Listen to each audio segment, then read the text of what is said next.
When you see that you have so much debt and your interest cost is so high and your fixed costs are so high, then the first question you ask is that, is your liquidity adequate? See, a state can never really go bankrupt, right? A state owns a lot of assets. Well, who is the biggest landowner in Tamil Nadu? The government of Tamil Nadu, right? So the state is always asset rich. It is only a question of what we call cash flow, right? And timing.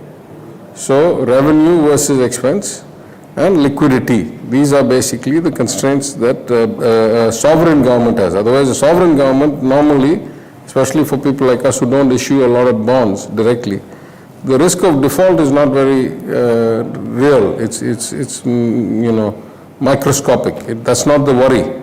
The worry is, do I have enough liquidity to pay my bills on time? And do I have flexibility to prioritize what I need to do when I need to do it? For example, in a crisis like this, our first priority is to get cash into the hands of people and get demand back up. Or cut back what their spending has to be on milk or bus tickets or medical treatment. So that's what the leader has done. What we have done is very classic macroeconomics, right? It's kind of perverse to call these freebies. What we have done is what every macroeconomic, educated professional will say, that in a crisis, when you already had a huge slowdown in demand before the crisis, right, then your job is to get the money into the hands of the people. So we are going to be a deficit state. We already are a historically unseen level of deficit. So my first concern is liquidity, right? After we get the liquidity model worked out, then my next concern is to worry about kind of current year revenues and expenses. Then I got to look at how do we restructure for the long term. How do we come back to the good state we had in Tamil Nadu between 2004 and 14, where we were in compliance with the FRBM Act of Delhi equivalent, which is, though that act doesn't directly apply to us, that only applies to Delhi. FRA Act, Financial Responsibility Act of 2003, how, we were in compliance with, we ran a revenue surplus. And we had with the fiscal deficit within 3%. How do we get back to that? The manifestation of that will be that your revenues, there's three ways we'll know we have succeeded. If we hit these three targets, we'll know we've succeeded. The first target should be that your revenue, the state of Tamil Nadu's revenue, should be 10.5 to 11% of GSDP on its state's own revenue, and we should get 3 to 3.5%. In the old days, we used to get 4, but this central government, this union government is not that competent and it's not that fair. So we'll be lucky if we get 3.5 or so percent. So we need to get back to, we make 10.5, 11% of GSDP in our own revenue, and we get about 3.5 or so from the center. At one point we used to get 4.25, but that was a more compassionate, caring and fair government. It's unlikely this government is going to be that way. But 3.5 seems reasonable. There are some states, for example, if that is the case, then you are saying about 25% of my total revenues comes from the center, right? Yeah. There are some states where 70% of the revenue comes from the center. So if you're UP or Bihar, there are some states where if we go to the northeast, 90% or 95% of the total revenues comes from the center, and the state doesn't generate any revenue on its own. So this is what happens in a society. A government makes choices. We know we will be successful, or we will have succeeded in restructuring the finances when our revenues are about 10.5% of GSDP by ourselves and 3.5 from the center at least, number one. Number two, our interest payment to revenue, that is what percentage of our revenues we pay on interest charges, interest payment to revenue ratio should go back to 12% or less. ஒரு ரூபா வருமானம் வந்தா 12 பைசாக்கு மேல வட்டிக்கு போக கூடாது. The third, we will know we are successful when we take our debt to GDP back towards the 20%. It used to be 25, but that's a much less important goal to me. If I can bring the interest down, of course, in order to bring the interest down, I'll have to do something about the debt.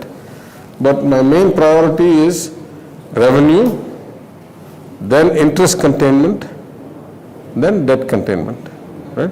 And if debt can be brought back to 18, 17, 19% of GSDP, which it was in 2014. I'm not talking about some 80 years ago. I'm not talking about some, unattainable figure. Yeah, just 7 years ago what it was. If I bring it back, then I say that we have done a restructuring of the state of Tamil Nadu's finances.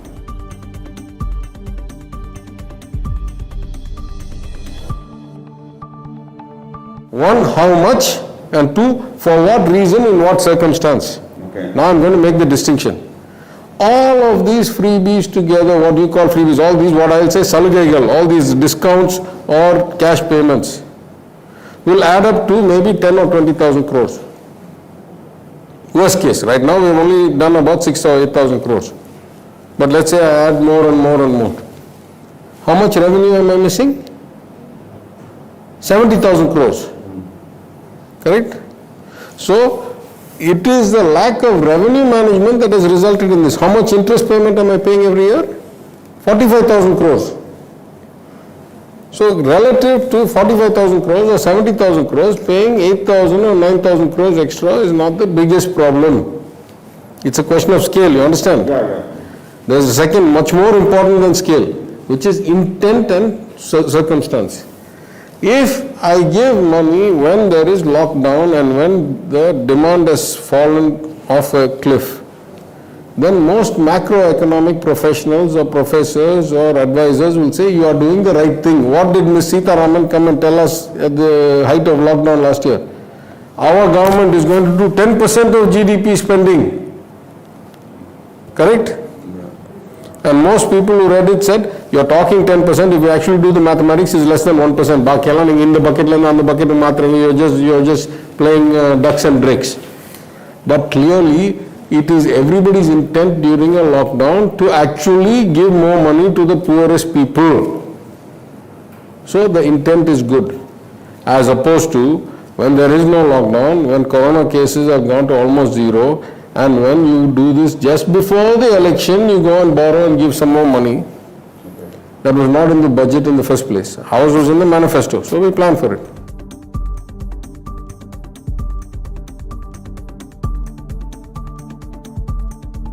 We are not unpatriotic. We understand that in a federal government, the places that are better off will pay more in taxes and get less back. The places that are less well off will pay less in taxes, they don't have anything to pay and they will get more back. So if I say I am for Samuha Nidhi within Tamil Nadu, I must also be for Samuha Nidhi across Tamil Nadu, across India. I have no problem with the logic. We are not unpatriotic, we are not jingoistic. What I have said to the Finance Commission, I am telling you again. For 25 years, they have kept on taking more from us and kept on giving less to us. For 25 years, they have kept on giving more to UP and Bihar and Northeast and getting less from them. That means what has been the purpose or fruit of such transfers? Have they utilized it properly? No, not have they. They have not.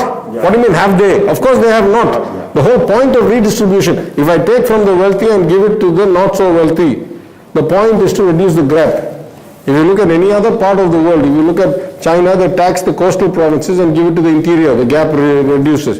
In the US, they tax much more the New York's, Californias, and they give it to the North Dakotas, Missouris, the gap reduces. In the European Union, they take it from the Germanys and, affluent countries and they give it to the Spain's, Portugal's, the poor countries. The gap reduces. For us, for 25 years, they have kept on, not just that, they have kept on taking more and more. At one point, if they took 1 rupee of tax from us, we used to get back 90 paisa, then 80 paisa, then 70 paisa, then 60 paisa. Then they have kept on reducing how much we get back. And we have kept on growing better than other states.